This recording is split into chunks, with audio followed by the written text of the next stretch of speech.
The state of Indiana has a message for parents with young children.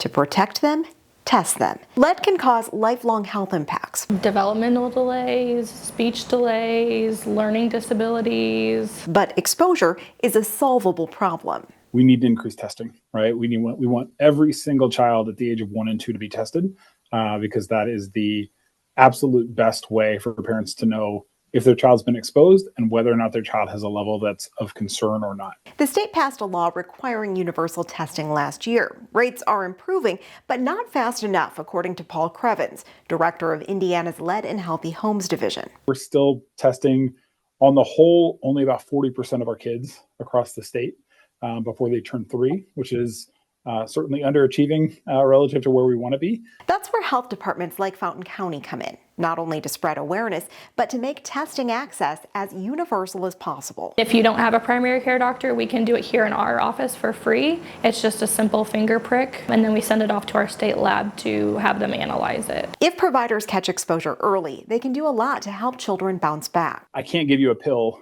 to fix your child's lead poisoning. There's nothing I can do to reverse it, right? But what we can do is we can stop their exposure today, and we can try to make it better. When a case is identified, providers talk to parents about things like nutrition, where their child is at developmentally, and they'll do an assessment on the home to find out where lead is coming from. Once we do that, then that kid can receive educational support, nutritional support through programs like WIC or First Steps that can really help them kind of catch up to some of their peers. And so they're not saddled with this kind of lifelong lead burden. Lead exposure can come from a variety of sources, but with 60% of the state's housing built before 1980, lead paint is the most common. If you have a house that's built before 1978, at that point it was banned, but before that they use lead-based paint. So any house that has that lead-based paint, if it's chipping off and that lead dust is getting, in your soil or even in your house and your kids are putting things in their mouth, your kids can be exposed that way. She urges parents to pay attention to recalls for toys